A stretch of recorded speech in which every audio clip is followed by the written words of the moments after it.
Ja, det vi å være klar? Hette det spennende evne, det var underfarne tog i øysene, men da vi skulle ta seg om lovene og evangeliet, så det et høvesår i skriftene, og et sere størst evne. Og tog få tid manuskriptet, jeg har jo ikke med negve langere, men til å få en stotta utgave, og en skitso, som kom i skitsa på her, og sier grøya fra samståndes. Og til fyrir at det ikke nøydast endelig at tekna og anna, men lusta og hitja, trygg vi kommer til som man sier det, medan vi undervis her. Men vi får börja vi å bia sammen først. Gode Jesus, takk fyrir at vi får lov vi å samlast utunne navnet tutt år, og sammen vi kvar en ør. Sikna nu løtna, opplært gjørst og okkara, gjev okkur skinnsemme, høyla en anta, så at vi kunne skilja og ikke minst tryggva og kvila ui, tog som året sier bæg om lovene og evangeliet. Gau i høyla en anta, virka til okkara middelen, gjer det grått, livande, tutningar mykje, og isni hette evne. Amen.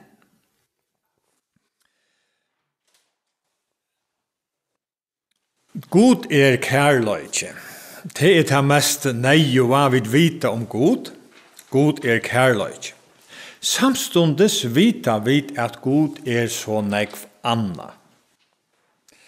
Han høylavur, han rattvisur, han allmåttor, han alt vitande, alt suttjande, og heter alt staur, grunnleggjande lysingar og God. God hever ikke suger. Det ikke som jehiden at ta seg med en annan, han bare øyna gaua suger, han ligger over henne. Men så lasna det ikke kja gode, og tog kan man ikke sige at jeg har bæra møtt Guds kærløyga. Etla jeg har bæra møtt Guds høylavløyga. Etla jeg har bæra møtt Guds rattvise. Ta vi møta gode, så møta vi dem som en høylav gode, en rattvis gode, en kærløksfylt gode, en allmåtto gode, samståndes. Samståndes. At vi til tøyer oppleva kanskje møyre at Guds høyla i eia hikker etter meg og føler med fordømtan og luttland, til nekka anna. Og til at tøyer at Guds kærløks eia kviler iver meg og til så størst av vera badnansara. Det kunne vi godt oppleva, men vi oppleva alla god samståndes hvis man skal tåra sige til såleis. At god høylaver og kærløksfotler samståndes, og det han i ødlund som han gjør. Da vi nå skulle færa tåse om lovene og evangeliet, kunne vi kalla vi kunne tåse om Guds høylavløyga og Guds kærløyga. Vi atle mer skitsa opp på at halvene her, til tekning som tid heva finnje. Tog med til at hevast ikke nekkar Picasso, eller tekniske teknare, så kan en anfall tekning kasta ljøs ivor hentan djupa sandløyga som vi nu skulle vi holdt vi at greva okkur nyru i. Og ta fyrst tekning god, så sier vi at God høylaver, loven. Vi sier vanlige at i skriftene møter vi begge lovene og evangeliene. Og så det somme som halte at loven hører til Gamla testamentet, men evangeliet hører til Nutja testamentet. Så løsne det ikke. Til begge lov og evangeliet i Gamla testamentet og i Nutja testamentet. Men ta i vid nå skulle døyla det opp ut vei lovene og evangeliet, så vil jeg skitsa det til søgjene så løsne at vi tar lovene her som henne, og 17. halvleg skulle vi fra tåse om evangeliet.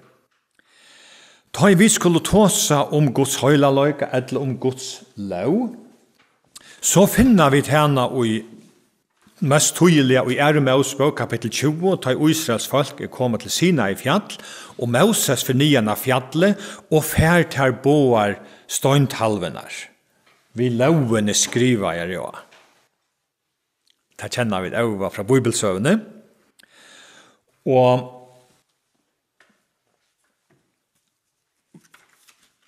vi får ikke tog at jeg vet ikke hva jeg skal si, at slå det opp i skriftene, men vi kjenner kanskje bøyene, og tid til at i Herren godtun, som lagte det ut i Egyptalandet, og trælhusen, du skal ikke heve ærer godar enn med. Du måtte ikke misbruke navn Herren godstuns, minst til halta kvildegn høyleien, æra fægertøyne og mauertøyne, du måtte ikke slå i hel, du måtte ikke drive hår, du måtte ikke stjæla, du måtte ikke bare renka vittnesbord med nasta tøynen, du måtte ikke gyrnast hus nasta tøyns, du måste ikke gyrnast kone og nasta tøyns, ikke huskat, eller arbeidskone hans, ikke fæ eller neka som naste tøyn øyur. Og nå leser jeg ur katekismus, dagførda katekismus. Da vi skulle tåsa om Guds lov, så sier vi det vanlige at det de tutsjobøyene, pluss det dobbelta kærløksbøye som Jesus gjør til svær, ta ut han lovkøne, og i Matteus 22, fra 36 til 40, spyr hvert det større bøye i lovene. Og ta sværer Jesus honom via vysa til Gamla testamentet, og tekur saman de tutsjobøyene og sier, han sier vi han, du skal elska Herren godtøyn av ødlund hjertatøynen, av allar svaltøyne og av ødlund hovatøynen. Hetta et større og fyrsta bøye, men eit anna enn og gir heson lukt, du skal elska nasta tøyn som sjølvan te. Og i heson bavon bovon hongur öll loven og profetaner. Matteus 22 fra 36.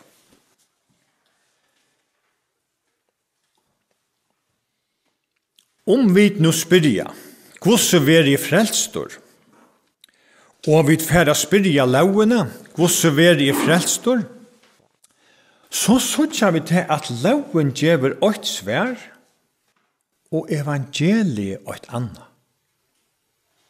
Og det kommer øverst av fløyre. Tåsa Bibelen om fløyre møvlager til frelso.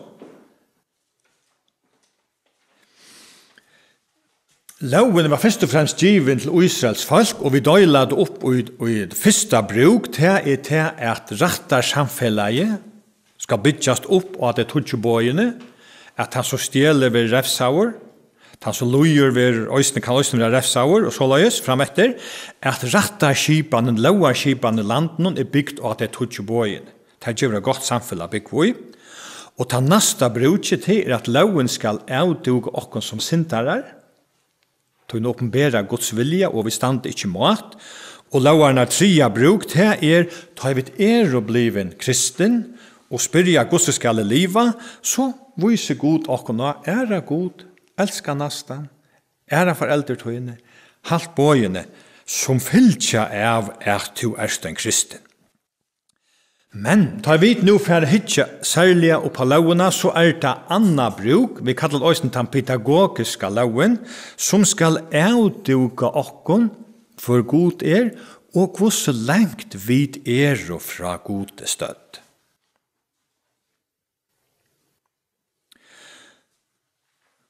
Loven hvis vi spyrja lovene, hvordan ver i frelstor, så sier loven, halt med, og du skal liva.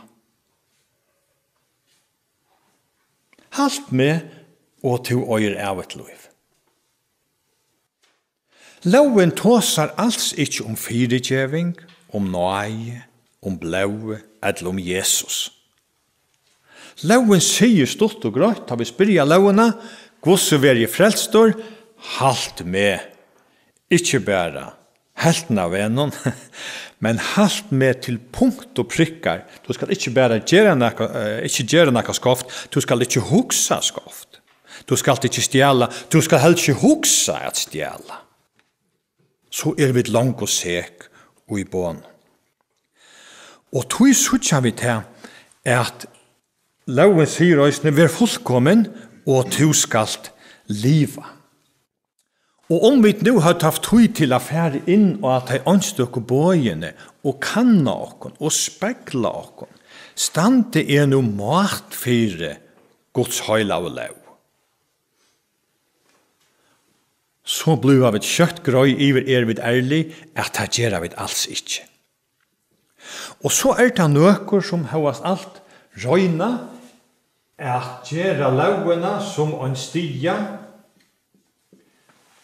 gjøre lovene som en stia, her til røyna så godt som de kunne at halta bøyene, og så må Gud bæra ivor vid restene.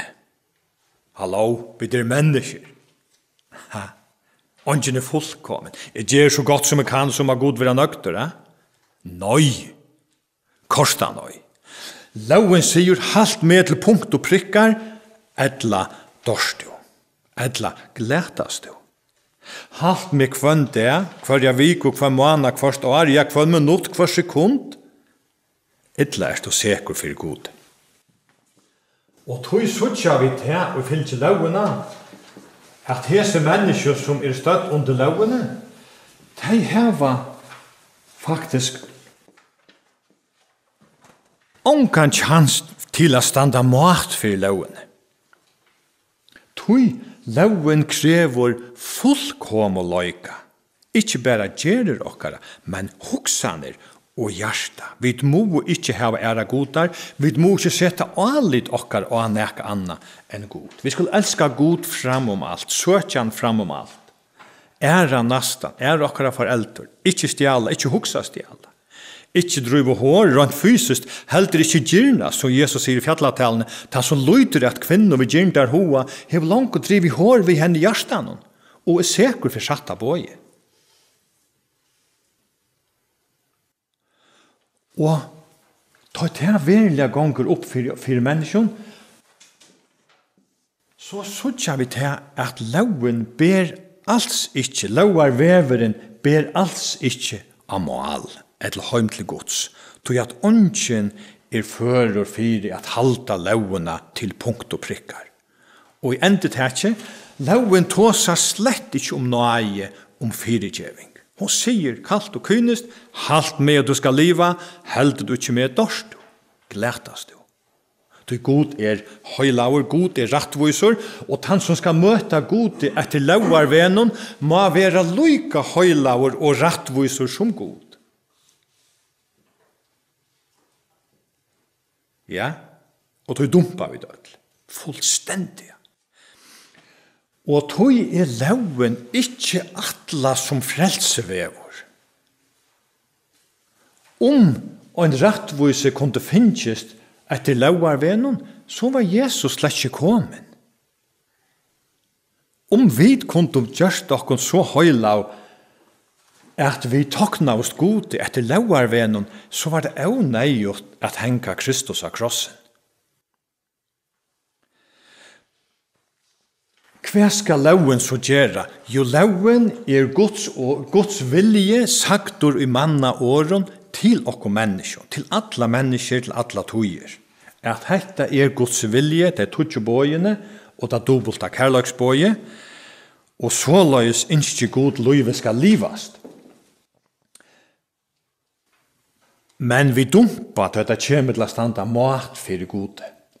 Og tøy loven åpenbering av Guds vilja, som jeg sier, og i manna åren til okko mennesker, så vi skilja Guds høyla av god og hvert han vil vi okkara løyve. Og tog kunne vi sia at loven som rønkan. Jeg har møtt mennesker som fører i rønkene, de følte seg ikke sjukan, men det var akkurat de skulle rønkene kannast, og så avduka rønkan at de var helt alvorlige sjuk. Grøye rønkan? Nei. Hva rønkan? Hon bæra stafestor. Avdukar, òsne til fjalta. Og tog loven som en ranka, eller som en spegel, som åpenberar Guds vilja, og Guds fjerst vid og fra Guds vilja. Vi okkara liv. Og endamålet at vi skulle bra grøy i vår at vi og syndarar. Godt nok få det vita Guds vilja, det tog ikke bøyene, vi okkara liv. Men loven krever fullkommen løyga hvis vi skulle bruke henne til å tokna skode vi. Og ta standa vid ikkje mat, og ta ikkje med loven at avduka okkon som syndarar. Tui vid standa ikkje mat fyrir du rattvisa høyla i alt suttjande gode. Ja, vi blå grøy i vår at vi mangla til rattvise som god krever fyrir at teka okkon høymate til suin. Og tui sier Paulus i Romarbrevnen at loven skal teppa munn okkara og vise okkon sek fyrir gode, tui at ontje hold vere rattvist gjørst av lovargjerningon. Romarbrevnen 3:19. Og tui skal loven avduga okkon, syne okkon at vi syndarar, som ikkje megna at frelse okkon sjálve etter lovarvenon, og at vi tui ikkje har oppebori anna enn a glætast. Tui vi høska ikkje saman vi tui høylaja rattvisa gode. Tui videre syndarar. Gode rattvisa, videre aurattvisa. Videre myskron og gode ljøsen. Og tui høska vi ikkje automatisk saman. Og han som syndar, han skal dodja. Løn syndarinnar degin. Og en fylgja av at menneska fattler synd den fysiske degin, og en synd av òsne av det fysiske degin og av syndene jo at menneska stande vanta fyrir å glætast. Og glætast vi vera standande her. Tui ongen stende mat fyrir gode, sambart lovene, og loven ikkje frelsevevor, og tui og de som stand under lovene hjelparlest, fortapt, fordømt, glætai. Og tui det en forferdelig støva at standa ui. Og her vera vi öll fødd, og sint til meg og må gite, sier David, i Salm 1:3, kan røyner komme av røyner og si jobb? Nei, ikke øyn. Og arva sinten fra Adam og Eva og tronje seg jøkno til øll, Romerbrev 5:12, tog jeg vidt sinta øll, og tog toknast ikke menneska av seg sjølv og gode. Og tog vera vidt født her, født under lov, og tog vi ikke naturlige frelst. Og tog toknas vi ikke, så som vi av naturlige, standa vi ikke mat for gode, men standa som syndarar for gode. Endamålet vi loven tog at avduka okkon og vise okkon at vi standa alls ikke mat for gode, ja, vi kanskje ut i ytre hava hilt i oksta bovenon, men hava vi hilt det at vi vil elska god av hjärsta, sval og sinne? Nei, va. Og tui skal loven teppa munn okkara, avduga syndina, og sia vid og fjerst fra gode, såleis som vi som menneske, at vi tørva hjelp. Og tog kunne si at hvis vi nå gauost her, ja, men så var vi hjelparlest fortapt. Så var det bare en konstatering av at vi vannlest stødd. Og tog blir man rettelig ørskimlaur. Altså til ordentlig sykest strave kan det bliva at underviser i hæson, hvis man bare underviser i lovene, tog loven avduga syndene, og vi føler oss øll sek, og og sek, og sek. Og tog have god have lov, at det møyre å sia, enn bare å tåse om lovene.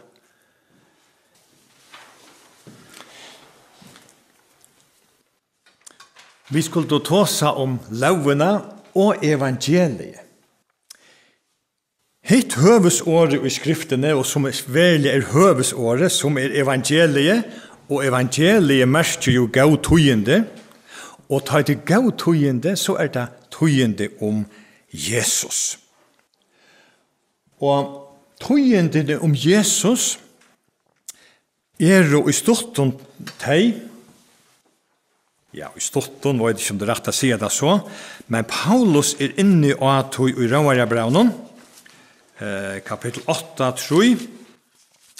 Her sier Paulus, tøy at det som var omøvelig til lovene. Hvert var omøvelig til lovene? Jo, at gjøre okkon så røyn og rettvis og løytaleis, at vi få gatgangt atter til Guds. Det megna loven ikke. Så sier Paulus, tøy at det som var omøvelig til lovene, tøy at hun var måttleis av holden. Det gjør det god. Vi til at han sendte sin egna son og lydde av syndion holde og for syndaren av skuld, og domfelte syndene og i holden. At loven gau, sterk, måttmykjel, rett.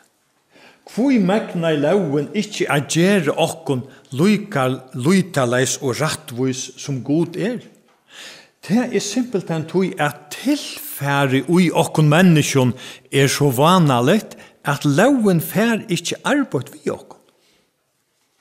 Og ein hever nødt myndena at ein donalig snikkare som hever all ampo og dover sitt kram, som man sier, atlar a gjere et møbelstykke ur en trepeite. Men han fær ikke gjørsta såla som han ikke det. Hvor? Tog tilfære råte. Tilfære så vanligt at snikkaren fær ikke arbeid vid tilfæren. Det søvan om okkon, tar vi tå som lovene, som skal gjøre okkon lykke høyla som god, fyrir vi kunne få etgang atter til gods. Det gjekk ikke. Tog manna hjärsta. Tilfære så vanligt.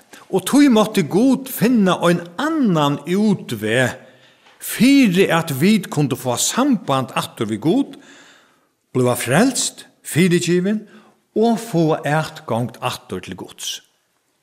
Og tog var det god sjálvor som syrte fire at frelsa til fallna mannaat. Og det gjør det god. Han sier her, du at det som var omøvelig til lovene, at hun var måttløs av holden, det gjør det god. Hvordan gjør det han da? Vi til at han sendte sin egna son og lydde av syndion holdt og for syndaren av skuld, og domfelte syndene av holden. Og tog skriver i oss arskjønnen her, at vi skulle tåse om evangeliet, som krosseren en uimynd av, så det en bådskaper om Jesus. Og tog må vi lære rett om Jesus, for at Jesus kan være frelser i heimsens, mot være grøy over hver Jesus var, og hvert han gjør det. Jesus var sonur Mario, hvor var han menneskesåner, tog han skulle genga ui okkara sted.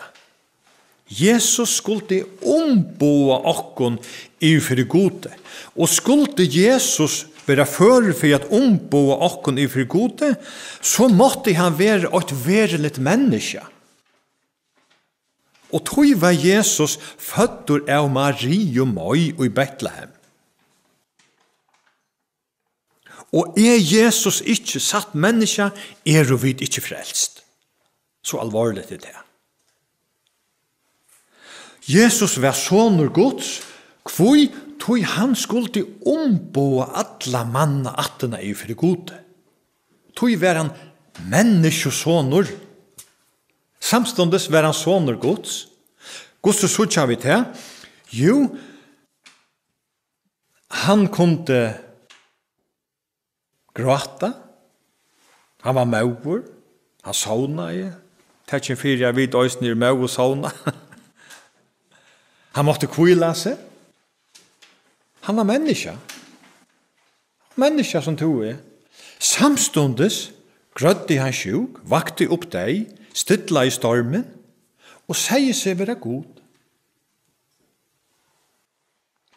Og tog Jesus, tog vær Jesus, bæges menneskesåner og godsåner samstundes, og i samme person. Kvoi tog han skulle samøyna god og menneske attor. Og nå må vi gjerne lenga søvestotta, hittar vi etter Jesus foltar løyve, så suttar vi Jesus gjør det ikke skoft, sier ikke skoft, hugsa i ikke skoft. Hvor tykkere kan sia med sekane nekrar synd, sier Jesus vittar. Og da der skulle dømfedle han, så funnet der livvittner, og da ble ikke øyner om at han har sagt akkurat skoft. Og da ble han dømter, høyast han var lydanleiser. Hva vil det si? Jo, det vil si at nå hever 8 mennesker livet av folk som hever oppfyllt lovene. Og det er bare 8 mennesker av folk som hever ikke haft æra godar, som hever ikke misbrukes navn, som er æra fære møver, hilde kvildein høyleien, og hilde ødel hine bøyene. Og tog skulle Jesus slett ikke døy. Deien var fremmede for honom, tog at deien er fyllt av syndene, og han som ikke synder døyr ikke. Det er det som synder som dødja. Og Jesus hei onga synd gjørst kvart i hoksan år eller gjer, og tog skulle Jesus slett ikke dødja. Han hei retten til løyve, han oppfyllte lovene, han høska i saman vi gode, og vær 8 vi gode. Og tog kunde Jesus færre oppater til himmels fra sine foltar løyve åren deg og grøv, og sagt ved færen, nå er jeg atter her, og sette meg med til høyre hånd her som jeg har i høyma. Men så var vi ikke frelst. Og tog sutja vi at Jesus gikk inn under okkara kår. Jesus var satt menneska, soner Mario, tog han skulle ombo okkon. Og så stendur det at han som ikke visste om synd, vær av gode gjørdur til synd okkara vegna. Fyri at vi skulle være Guds rattvise og i hånden. Og tog sutja vi til at i evangelium at det narskast til Jesus deia at Jesus nøtrar kvui tog nu skal luive dodja. Nu skal ljøse sløkna. Og så sutja vi at lenga frutja det ta legge god alla heimsin synd og sin egna son. Jesus. Og så blev Jesus sekur til deia, ja til deia av krosset, det var her man hongte lovbrottsmenn. Og så blev Jesus dømtur til deia, ikke vegna egnosynder, men vegna okkara synder. Blau hansara rann, til skriften sier 8 utheidling av blau, fast ikkje firegjeving 4 synder, og tog sutja ut syndeoffringarna i Gamla testamentet er som blau blå strøtt av sottmala låtje, og syndene blå gjottar av bortjena blå lødder ut i øyemørkjena, for at løya syndene borte fra falsk. Og så sier Johannes, sui Guds lampe som ber synd heimsins. Og tog var Jesus øysene til lyta leisa lampe som bær alla heimsins synd, øysene moina og tøyna. Og tog hekk Jesus av krossen som største syndare i heimen. Sekur til deia, tog han var gjørdur til det som vit og til syndare. Høyast han sjálfur var utan synd. Og så rann blå hansara til luita leisa blå, og strika I ut all misbrot synder okkara. Han strika I skulda brav ut via neglat til krossen, stendur øysen I Nya Testament. Og ta Jesus vil gjørdur til synd, så kommer Jesus inn under samme dom som vid, at lønsyndaren deg. Romarabrevet 6:23, det første halvten av versen. Og tog døyr Jesus som største syndar I heimen. Hevast han onka synd I sjálfur. Men Jesus var utan synd, deigen kunde ikke halde honom. Han røys opp tria det, eller god røyste han opp tria det, okkon til rattvistgjeringar.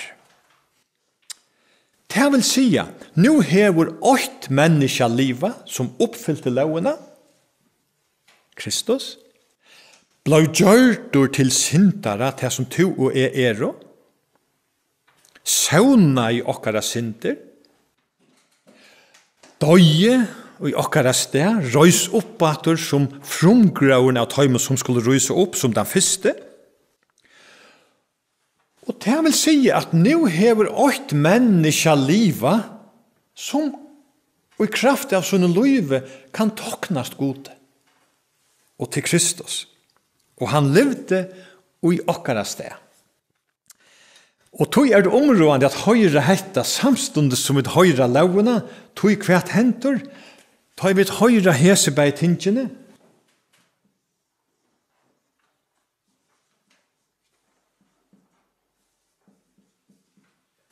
Ja, at det ikke vøker folk. Men, tog vi nå høyre at vi under Guds staume, ikke kunne toknast gode, men skjek til deia, ja til gleta. Men god hever sendt sånn sånn, blå hansar hever runne for å stryke ut alla synd og misgjer. Han deier I okkara sted, ryser opp okkon til rattvistgjeringar, at nu kunne de som løyta til hansara komma inn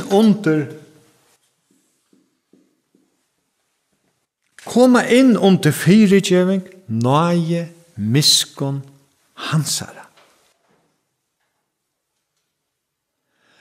Og ta I god ser de som liva I fyrirgjevingen, liva under blåen, liva under Jesu nøye.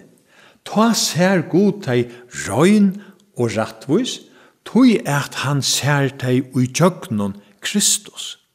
Og han var utan synd.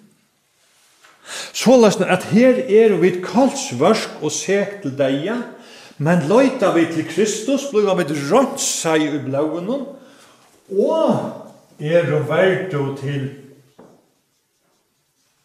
himmelen. Hvor?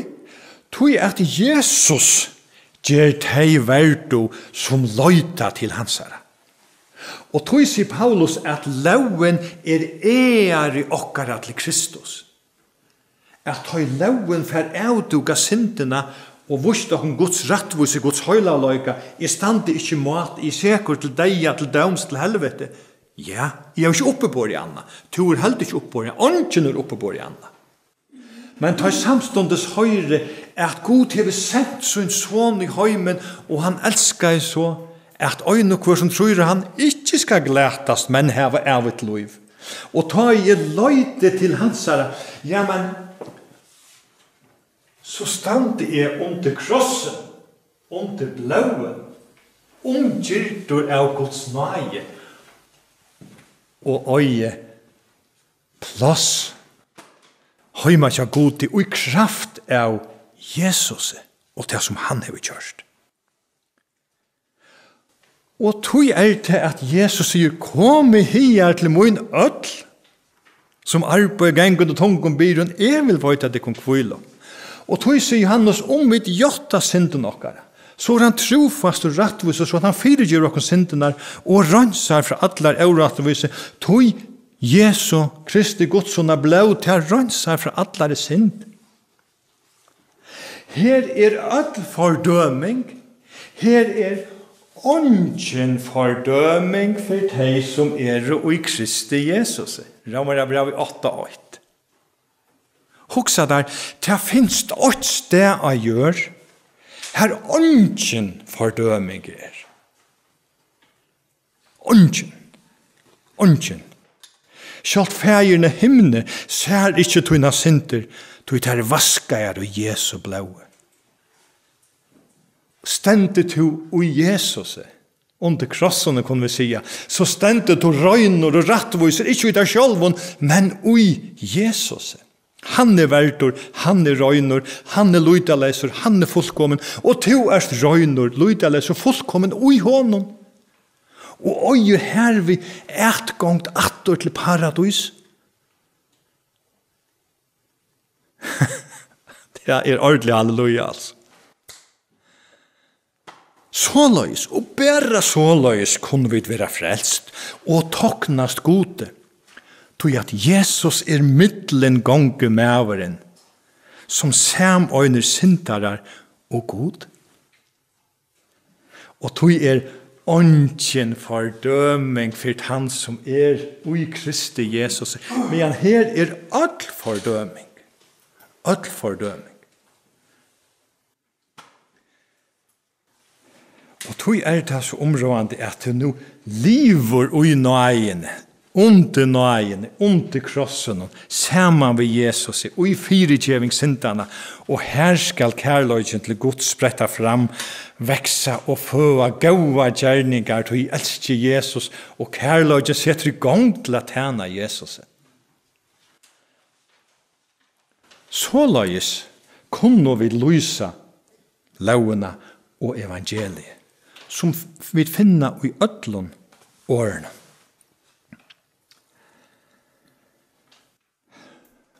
Det nesten for godt til å være sagt. Og hetta logisk. Hetta logisk. At altså synder skal dodja, altså hetta sier, hetta logisk, at heldur du ikke lovna, ja, men så dumpa du. Men at avrattvis mennesker skulle gjerast rattvis, det ikke logisk. Det slett ikke logisk. Hva det? Til nøye. Hva nøye? Til at vi får firegjøven Guds fire ånds. Det at svarter, kølsvarter syndarar, standa kviter, røyner, lytaleiser og Jesus. At avverdige mennesker som søkt til deg og døm, være rattvis gjørt for i åndsje vi trykva Kristus Jesus. Til nøye. Til alls ikke logikker. Til nøye. Til miskunn, til firegjøving, til kærløyde Guds, åpenbæra av det Kristi. Og tog ånden fordøming for de som i Kristi Jesus. Hjersta fordømer, grannen fordømer, kona sier jeg sin der, ja. Og dronjen ikke minst. Men Gud sier at rettvis gjørtur i Jesu blaue, og stande røyner i fri hånd, ikke i firtikkum, eller nøkron øren i heimen, men i Jesus stande røyner for gode. Og det livses under, det frelsunar under, det sjølvfrelsan, at Jesus gjerst tøyn om min frelsare.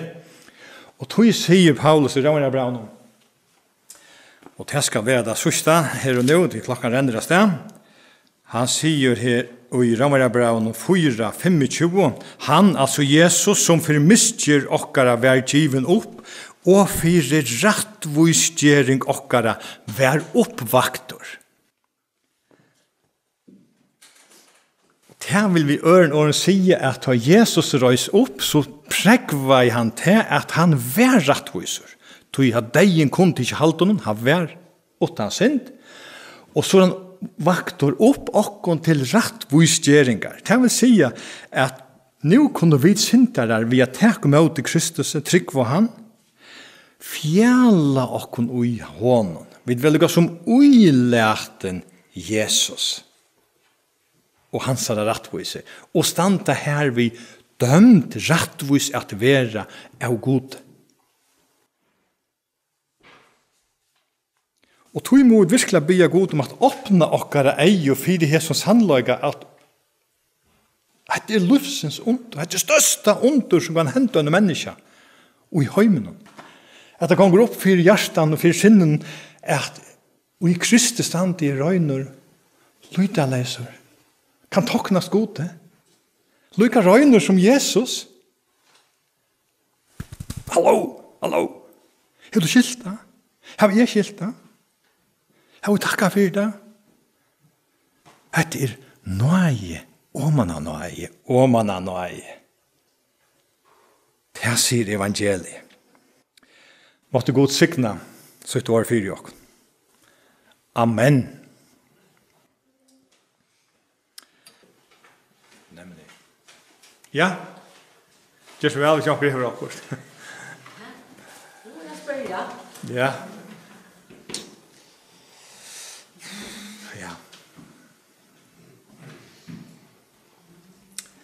Mynden klassort, allukal det en knatje som man kan, hvis det nu huksa, hva sier tarla om lov evangeliet, hvis det minnast hesa myndena, så kunne det godt være at tingene fettla sindre på plass. At deian og til liv. Ja. Og tid til som Paulus at loven okkom til Kristus. Og tog skal loven forkynnas for at avtuga syndene og skapa enkor, og at vi samstundes høyre at det fyrirgjøring kan få. Hvis vi bare høyre lovene, så blir det pure ørskimleie, altså her ånden vever. Du loven tås ikke om nøye, og tog imot høyre bæge. Og nå nevnte jeg glemt jeg nevne til, men det større da vi tar vi rankene og rankelakene og sagt, du er sjukur til deg. Du måste vidtjer, nu! Og hvert jeg får ut av rankene, bort til sånne rankene åpen hår. Hvor sender hårene? Laknen. Og laknen han naglamester hendur. Sier, kom til mun, jeg skal grøva svardøyne. Jeg skal fyrirgjøva sendetøyne. Kom og vidtjer til meg. Til evangeliet. Lovene som rankene, bare stedfest, kynest. Men Jesus lakne som grøyer sjukene. Så gamla testamentet, då hämtar det loven, eller? Jo, men offringarna kom og tar døy og trygg og han som kom av skuld, ja. Så de ble ikke arbeidsne frelst enn vid. Men ceremoniene var å ta, og tog kom og sint offringarna rettelig kjøtt. Og der myndet på Kristus, og tog åttans offer. Jesus det endelige offre, ja? Og en høvspretter som lett løyve for atler hinner, og tog stegg av offringene, ikke i Jerusalem, men tja gode, ta Jesus døy av krossen. Ja? Offringene gavest av Jerusalem og lagt i øy og Aral Fjers. Ja? Da snakk om at endurrøysa tempelet og begynne å offre av nødjon. Men Hebreer ble understryket så tydelig at til livet, Jesus var åttans offer, øyna for atlar, og han både sitt egna blå inn i himmelen, framfyr Guds trone, og sagt, her gjaldt fire synder falksins, og til nok, og til evet. Så var det høvdspressen for en ene som var det, ja. Var det påskekompen, eller var det sånn? Ja, det leste 10 med oss på 16, det store sattarkjøret der, ja, en av primaria. Da var det 2 bokker, Anna ble offrauer, og hun gjørte av syndene, og han bare lødde ut i øyemørsen, og slepte døyen i øyemørsen, ja.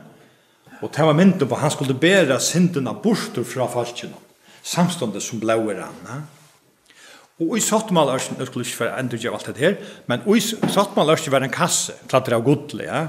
Sier Afan, jeg legger til stedet om han og og hvert var ui? Loven. Loven la han i ui. Og hvert sier loven, hvis du ikke helter med, så dørst du. Helter du ikke med, til å si så dørst du. Og ta ut av offre av gamle testamentet, så tok høvdspresten blåi av bortjenen, og strøyk til etter låtjenen av sattmalørskjene. Hvor? Til loven la han i ui, og loven sier, helter du ikke med, så dørst du. Og hvert av blåe tekene og et lamp og en bukkur som var dripen. Han døye og stegi fire folk. Ja? Og tog kunne si at han strått blå av låtje, nu lauen, nu to finnes ikke ut. Du krever blå, nu det finnes ikke blå. Så sa folkene falsen. Det var ikke en kronska ringer samviske. Det så en gav spårningar. Jeg visste at det klarer sånn. Og ett av sterskaste det at du skulle ut ur Egyptaland. Fingo bo om å drepa lampe og smyrja blåi oppa dorastaven. Og ta suttje blåi skal fære omtikkene. Og det samme her er standa vid under blåi. Man ser det her. Tusen takk for det, Tarna. Jeg skulle ikke